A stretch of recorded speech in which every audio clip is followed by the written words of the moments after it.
کا گوشت تھا وہ گرنا شروع ہوا. اندازہ لگائی.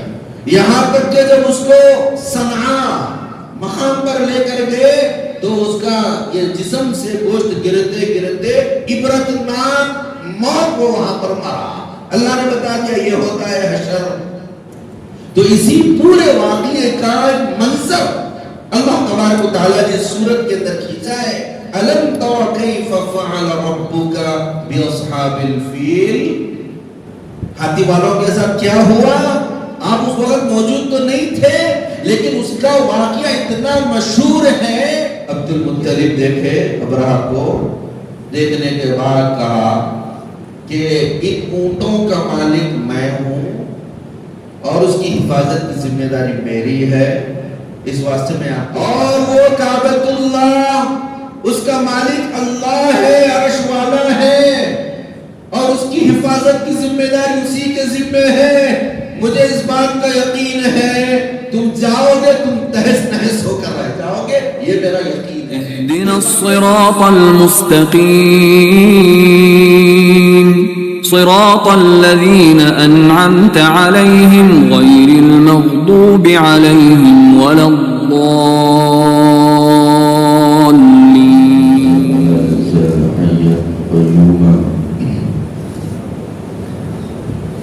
عالما قديرا مدبرا سميعا بصيرا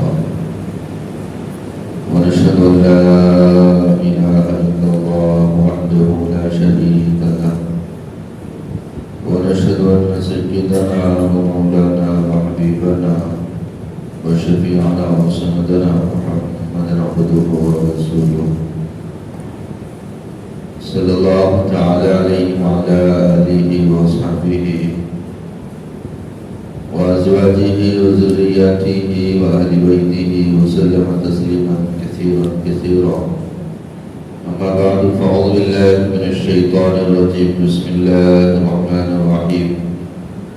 ألم تر كيف فعل ربك بأصحاب الفيل ألم يجعل كيدهم في تضليل وأرسل عليهم طيرا أبابيل ترميهم بحجارة من سجيل فجعلهم كعصف مأكول. صدق الله مولانا العظيم. کیا آپ نے نہیں دیکھا کیسے کیا آپ کے رب نے ہاتھی والوں کے ساتھ؟ کیا ان کے داؤں کو غلط نہیں بنایا اور بھیجا ان پر پرندوں کے جھنڈ کو. وہ پھینکتے تھے ان پر کنکر کی پھتریاں تو اللہ نے ان کو کھائے ہوئے بھوسے کی طرح بنا دیا. حضرت سامعین، بزرگان محترم، یہ سورہ فیل قرآن مجید کی مشہور و معروف سورت تلاوت کی گئی. اس کا مقصد یہ ہے کہ اکثر لوگوں کو یہ سورت یاد ہوا کرتی ہے تو سورت کے یاد ہونے کے ساتھ ساتھ اس کے جو معنی ہے اور اس کی جو تشریح ہے وہ بھی ہمارے ذہنوں میں بیٹھی رہے. جب ہم نماز پڑھیں گے نماز کے اندر اس کی تلاوت کریں گے تو ایک مزہ آئے گا. قرآن مجید جو مضمون بیان کرتا ہے وہ مضمون ذہن میں گھومتا رہے گا. یہی وجہ ہے علماء مفسرین نے بیان فرمایا نماز کے اندر خشوع اور خضوع، یعنی نماز کے اندر اللہ تبارک و تعالیٰ کی طرف دھیان، وہ غور کرنے سے حاصل ہوتا ہے۔ آپ جتنا نماز کے اندر پڑھی جانے والی چیزوں میں غور کریں گے، دھیان سے پڑھیں گے اور اس کی معنی کو ذہن میں رکھیں گے تو اس کے اندر اللہ کی طرف توجہ میں انہماک ہوگا اور اللہ کی طرف ہم متوجہ رہیں گے۔ ہم قیام میں کیا پڑھتے ہیں، رکوع میں کیا پڑھتے ہیں، سجدے میں کیا پڑھتے ہیں، قیدے میں کیا پڑھتے ہیں، اس کی معنی ہم کو معلوم ہونا چاہیے۔ تو جب آپ پڑھیں گے تو آپ کو ذوق آئے گا۔ حرمین شریفین میں آپ دیکھتے ہیں کہ وہاں کے ائمہ جب نماز پڑھاتے ہیں تو زار و قطار ہو جاتے ہیں، کبھی ان کے آنکھوں سے آنسو چھلک پڑتے ہیں اور ایسی رقت ان کے اوپر طاری ہوتی ہے کہ سننے والا بھی رو پڑتا ہے۔ کیوں؟ وہ معنی سمجھتے ہیں، اس کی تفسیر سمجھتے ہیں، اس کی تشریح سمجھتے ہیں، سنتے ہی ان کے دل پر ایک خاص قسم کی کیفیت نازل ہوتی ہے اور ایک کیفیت ان کے اوپر طاری ہو جاتی ہے۔ تو سورہ فیل کے معنی نے آپ نے سنے، اب اس کی وضاحت میں سن لیجئے۔ اس کے اندر ایک طرف تو ایک عظیم الشان واقعہ ہے جو کئی سو سال پہلے اور آپ صلی اللہ علیہ وسلم کی دنیا میں تشریف لانے سے پہلے واقع ہوا یہ واقعہ، اور اس واقعے کے اندر اللہ کی قدرت ہے، اللہ تبارک و تعالی کی طاقت کا اظہار ہے۔ ہم جیسے کہتے ہیں اللہ قدرت والے، اللہ طاقت والے، اللہ کبریائی والے، اللہ اونچی شان والے، تو سورہ فیل اس کا ایک مظہر ہے، اس کا ایک نمونہ ہے جو اللہ تبارک و تعالیٰ نے دنیا کے اندر لوگوں کو دکھایا۔ آپ صلی اللہ علیہ وسلم جس سال دنیا میں تشریف لائے، آپ کے دنیا میں تشریف لانے سے پہلے یہ واقعہ پیش آیا تھا، واقعہ فیل۔ فیل کے معنی ہے ہاتھی کے، اور اس کے اندر اللہ تبارک و تعالیٰ نے فرمایا اصحاب فیل، ہاتھی والے۔ تو وہ ایک ہاتھی نہیں تھا بلکہ تقریباً 9 ہاتھی تھے۔ ایک بہت بڑا ہاتھی تھا جس کا نام تھا محمود، اور اس کے علاوہ 8 ہاتھی اور تھے۔ ایک قصہ کیا ہے، غور سے سماعت فرمائیے، واقعہ قصہ۔ ایک شخص تھا ابرہا جو یمن کا حاکم تھا، یمن کا گورنر تھا، اور حبشہ ایک مقام ہے وہاں کا جو بادشاہ نجاشی، اس نے ابرہا کو یمن کا گورنر اور حاکم بنایا تھا۔ تو ابرہا جب یمن کا حاکم بنا اور سیاہ اور سفید کا مالک بنا، اقتدار پر بیٹھا، تو اس نے سوچا کہ تمام کے تمام لوگ بیت اللہ کو جاتے ہیں طواف کرنے کے لیے، حج کے لیے، اس کی اتنی عظمت، اس کا اتنا احترام، کیوں نہ میں ایک عظیم الشان عمارت یمن کے اندر تعمیر کروں۔ تو اس غرض سے اور اس مقصد سے اس نے عالی شان گھر تعمیر کیا یمن کے اندر۔ اور وہ کیسا گھر تعمیر کیا؟ کعبۃ اللہ کی ٹکر میں، بیت اللہ ہے اس کی ٹکر پر ایک محل گھر تعمیر کیا۔ مفسرین فرماتے علامہ ابن کثیر رحمۃ اللہ علیہ، اس نے اس گھر میں ہیرے لگائے، جواہرات لگائے، سونا لگایا، چاندی لگائی۔ مقصد یہ تھا کہ لوگ وہاں نہ جائے، یہاں پر آئے، اس گھر میں آئے۔ کنیسہ تھا، گویا کہ یوں سمجھیے آپ چرچ جہاں پر عیسائی جاتے ہیں، تو اس مقصد سے یہ عیسائی تھا، اس واسطے اس نے وہ گھر بنایا اور مقصد یہ تھا ہر کوئی یہاں پر آئے۔ اور اس نے یمن میں اعلان کر دیا کوئی عرب میں کعبۃ اللہ کو نہیں جائے گا، صبح کے صبح یمن میں اس گھر کے پاس آئیں گے جس کو جو عبادت کرنا ہو۔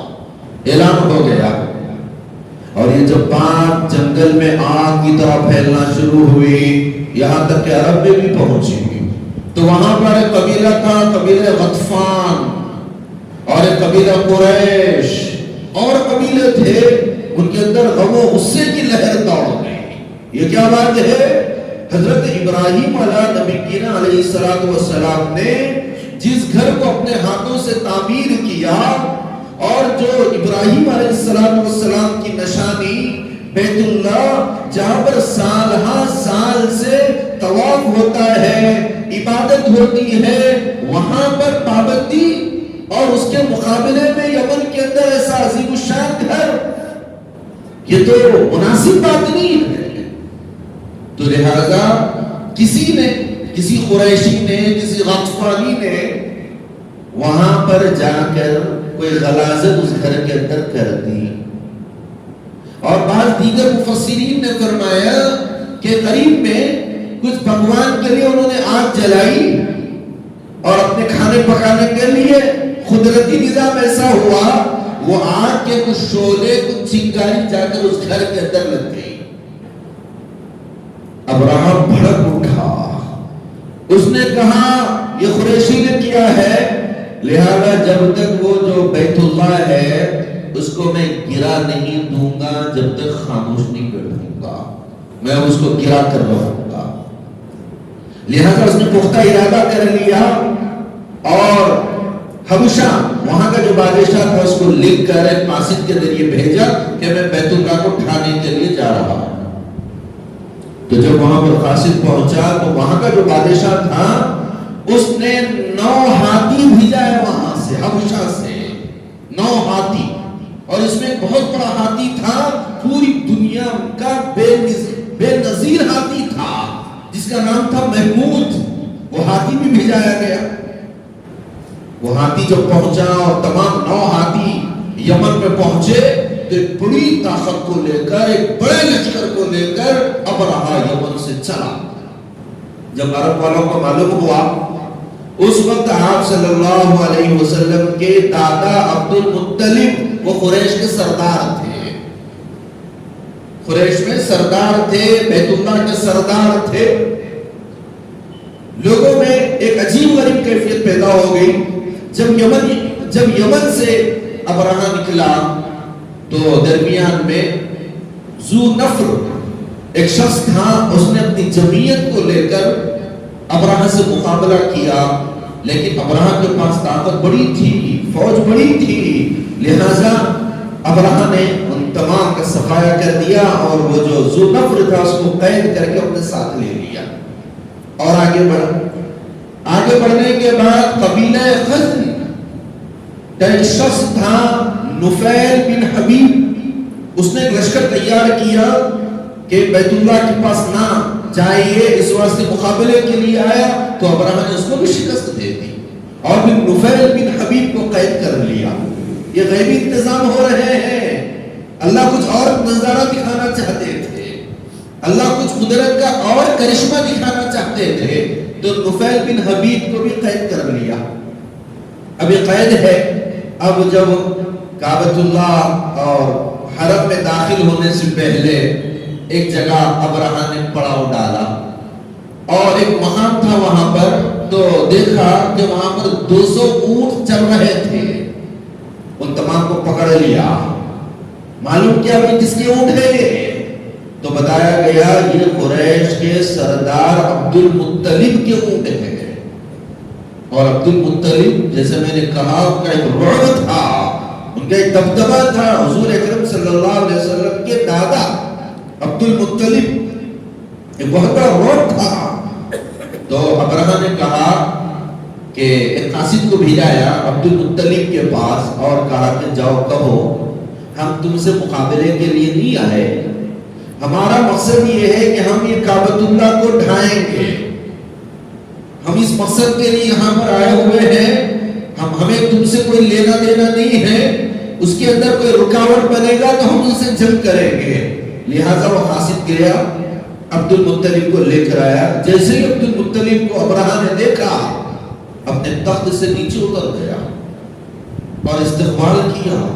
ایک وزیر تھے, وہ شان و شوکت کے حامل تھے, پررعب چہرہ تھا. ان کی باڈی کو دیکھ کر متاثر ہوا ابرہہ, نیچے اتر گیا.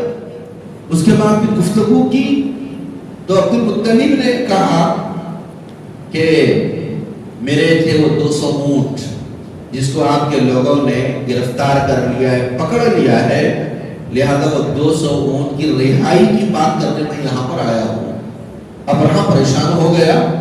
ابرہہ نے کہا میں نے تو آپ کو بہت عقل مند سمجھا تھا اور بہت ہوشیار سمجھا تھا اور یوں سمجھا تھا آپ تو بہت مضبوط سردار ہے, اور آپ کو معلوم ہے میں کعبۃ اللہ کو ڈھانے کے لیے, ختم کرنے کے لیے آیا تھا. آپ نے اس سے متعلق کوئی گفتگو نہیں کی. اپنے اونٹوں کے متعلق آپ گفتگو کر رہے ہیں. میں تو آپ کو بہت ہوشیار سمجھتا تھا, بہت چالاک سمجھتا تھا. آپ نے اپنے اونٹوں کے متعلق سوال کیا, اونٹوں سے متعلق گفتگو کی. عبد المطلب دیکھے ابرہہ کو, دیکھنے کے بعد کہا کہ ان اونٹوں کا مالک میں ہوں اور اس کی حفاظت کی ذمہ داری میری ہے. اس واسطے میں آپ کے پاس آیا. اور وہ کعبۃ اللہ, اس کا مالک اللہ ہے, عرش والا ہے, اور اس کی حفاظت کی ذمہ داری اسی کے ذمہ ہے. مجھے اس بات کا یقین ہے تم جاؤ گے, تم تہس نہس ہو کر رہ جاؤ گے, یہ میرا یقین ہے. اس واسطے میں نے اس سے متعلق نہیں چھیڑا. مجھے یقین ہے کہ کعبے کا جو رب ہے وہ رب اس کی حفاظت کرے گا. کیسا یقین تھا, کیا کیفیت تھی یقین کی. ابرہہ حیران پریشان ہو گیا. عبد المطلب اٹھے, اپنے اونٹوں کو لیے چلے گئے. لکھا ہوا ہے تفسیر قرطبی میں کہ گئے, جانے کے بعد کعبۃ اللہ کا جو حلقہ ہوتا ہے پکڑ کر روئے, آہوزاری کی, اور ساتھ میں بہت سارے سرداران قریش تھے. آہوزاری کی اور روئے, گڑ گڑائے اور کہا اے اللہ یہ آپ کے برگزیدہ پیغمبر حضرت ابراہیم علیہ السلام کی تعمیر ہے, آپ کے حکم سے یہ بیت اللہ تعمیر ہوا ہے, اس کی حفاظت کی ذمہ داری آپ کی ہے. روئے اور گڑ گڑائے, اور پھر جب گریہ وزاری ہو گئی تو وہاں سے اٹھ کر ایک پہاڑی پر جا کر بیٹھ گئے. یقین تھا اس بات کا کہ حفاظت ہوگی, حفاظت ہو کر رہے گی. اب جا کر دیکھنے لگے کہ کیا ہوتا ہے ابرہہ کے ساتھ اور اس لشکر کے ساتھ. اب یہ لشکر بڑھ رہا ہے, بڑھ رہا ہے, بڑھ رہا ہے, قریب آتا ہے. حرم میں آیا, جیسے کہ حرم کے اندر داخل ہوا تو وہ قبیلہ خصم کا ایک شخص تھا جس کو اس نے گرفتار کر لیا تھا, جو بیت اللہ کے تحفظ کے لیے آگے بڑھا تھا. تو اس نے ایک ہاتھی کے کان میں جا کر کہا, مفتی شفیع صاحب نور اللہ مرقدہ نے معرفت القرآن کے اندر نقل کیا, کیا کہا کان میں جا کر کہا اے وہ ہاتھی, تو بیت اللہ کے پاس ہے اور یہ شہر امن والا اور یہ جگہ امن والی, اور تیرے ذریعے بیت اللہ کو ڈھانے کے لیے ابرہہ جا رہا ہے. میں تجھے واسطہ دیتا ہوں رب کعبہ کا, تو اپنا رخ یہاں سے ہٹا کے ملک شام کی طرف کر لے, یمن کی طرف کر لے, تیرا رخ ادھر نہیں ہونا چاہیے. اور یہ کہہ کر پیچھے ہٹ گئے نفیل بن حبیب. یہ کہتے ہی وہ ہاتھی نیچے بیٹھ گیا. سب سے بڑا ہاتھی محمود اور باقی 8 ہاتھی پیچھے ہے, وہ ہاتھی بیٹھ گیا. آپ کو یہ بھی بتاتا چلوں کہ لوگ ہاتھی کیوں لائے تھے. ہاتھی اس واسطے لائے تھے, بیت اللہ کے اندر ایسے پلر ہے مضبوط, تو ان کا ارادہ یہ تھا بڑی بڑی زنجیریں وہ بیت اللہ کے ستون سے, پلر سے باندھیں گے, اور پھر وہی زنجیر ہاتھی کی گردن سے باندھیں گے, اور چاروں جتنے بھی پلر کلر ہے تو ہاتھی کی گردنوں سے زنجیر کو باندھ دیں گے اور ان کو ہکا دیں گے. اب جیسے ہی وہ ہاتھی بھاگیں گے تو بیت اللہ پورا نیچے گر جائے گا. اس پلاننگ کے ساتھ یہ ہاتھیوں کو لے کر آگے بڑھے تھے. تو جیسے ہی محمود ہاتھی کے کان میں نفیل بن حبیب نے کہا کہ یہ امن کا مقام ہے, یہ امن کا شہر ہے, اب یہاں پر تمہارے ذریعے بربادی کے راستے کھولے جا رہے ہیں, ہاتھی بیٹھ گیا. اب لوگ ہاتھی بان جو ہوتے ہیں ہاتھی چلانے والے اس کو مار رہے ہیں, ہکا رہے ہیں, اٹھنے کا نام ہی نہیں لیتا. اس کے بعد اس کا رخ بیٹھا کر یمن کی طرف کیے. اب اس کو اٹھایا تو اٹھ گیا, یمن کی طرف لے جانے لگے تو چلنے لگا, اس سمت لے جانے لگے اس سمت بھی جانے لگا, لیکن کعبۃ اللہ کی طرف جیسے لے جانا چاہتے بیٹھ جاتا. یہ واقعہ ہو گیا. وہیں پر ابرہہ پریشان ہو گیا, اکا بکا ہو گیا, یہ کیا ہو رہا ہے.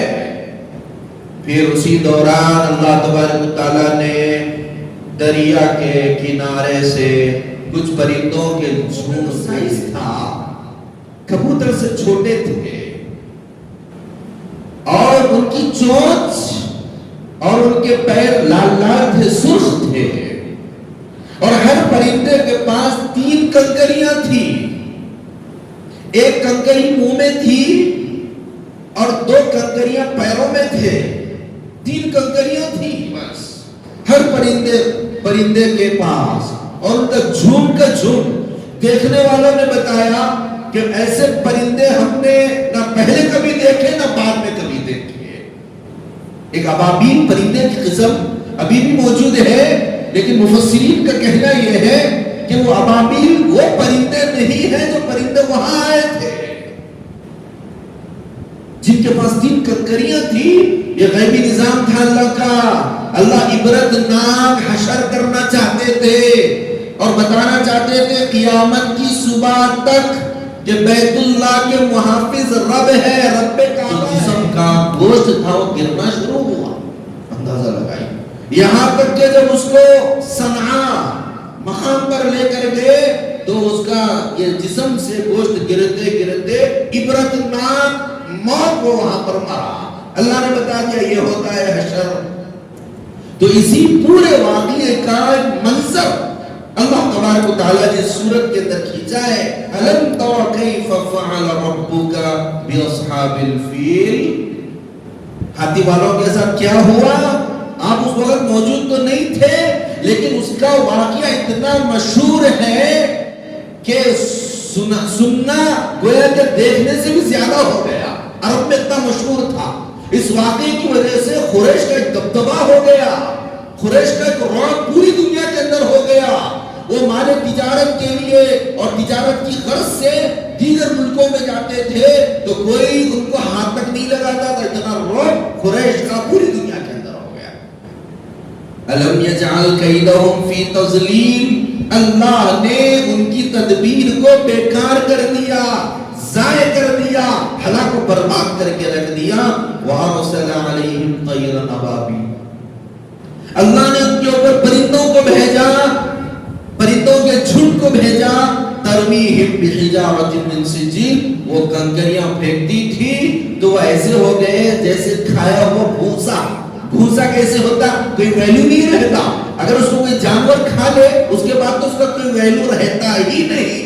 تو ایسی پوزیشن ان کی ہو گئی اور ایسے ناکارہ ہو گئے اور اپنی منہ کی کھانی پڑی, وہاں سے دفع ہو گئے. یہ ہے سورہ فیل کے اندر اللہ تبارک و تعالیٰ نے نقشہ کھینچا ہے. اس سے کیا میسج ملتا ہے, کیا سبق ملتا ہے؟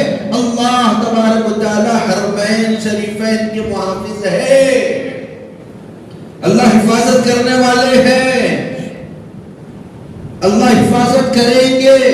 آج بھی جو حرمین شریفین کے ارد گرد عرب میں جو آج بے اصولی ہو رہی ہے اور جو کتاب و سنت کو پامال کیا جا رہا ہے اور جو فحاشی کے اڈے کھولے جا رہے ہیں اور جو شراب خانے کھولے جا رہے ہیں اور جو نئی نئی صورتیں بنا کر نئے نئے پروگرام کیے جا رہے ہیں, یاد رکھیے خدا کی مار پڑے گی اور پڑ کر رہے گی. اللہ تبارک و تعالیٰ نے اس مقام کو متبرک بنایا ہے. اس واسطے کہ حضور اکرم صلی اللہ علیہ وسلم وہاں پر تشریف لائے، اسلام وہاں سے پھیلا، اسلام وہاں سے بڑا ہے، اللہ اس کا محافظ ہے۔ آج بے حیائی کو عام کر دیا گیا، شرم نوشی کو عام کر دیا گیا، فحاشیت کو عام کر دیا گیا۔ اللہ دیکھ رہا ہے، عذاب اترے گا تو جس طریقے سے ابرہا 14 نہیں 1500 سال گزر گئے، آج تک عبرت کا نشان بنا ہوا ہے۔ ہم بھی اللہ کی ذات سے یقین رکھتے ہیں۔ جو لوگ آج بیت اللہ کی ہو یا عرب کی جو پامالی کر رہے ہیں، جو بے احترامی کر رہے ہیں، اور آج پوری دنیا کے اندر ان مقدس مقامات کو بے عزت کر رہے ہیں، اللہ ان کا بھی برا حشر کر رہیں گے، ان کو بھی ذلیل اور رسوا کر رہیں گے۔ اس واسطے کہ اللہ کے یہاں کتاب کا قانون ہے، شریعت ہے، یہی ہے، اور یہ روز قیامت تک باقی رہے گی۔ اس سے جو ہٹتے چلے جائیں گے، بڑے بڑے بادشاہوں کا انجام دنیا کے اندر ہوا ہے۔ مسلم لیبل لگا ہوا تھا، علاقے مسلمان کے تھے، رہنے والے مسلمان تھے، وہ سب چیزیں تھی۔ اس کے بعد اللہ تبارک و تعالیٰ نے ایسی مار ماری کہ تہس نہس ہو کر رہ گئے۔ اللہ کی مار پڑے گی، کوئی معمولی بات نہیں ہے۔ حرمین شریف ہے، آپ صلی اللہ علیہ وسلم نے فرمایا کارا دجال بھی جب نکلے گا تو وہ وہاں نہیں جا پائے گا، اللہ فرشتوں کو رکھ دیں گے حفاظت کے لیے، نگرانی کے لیے۔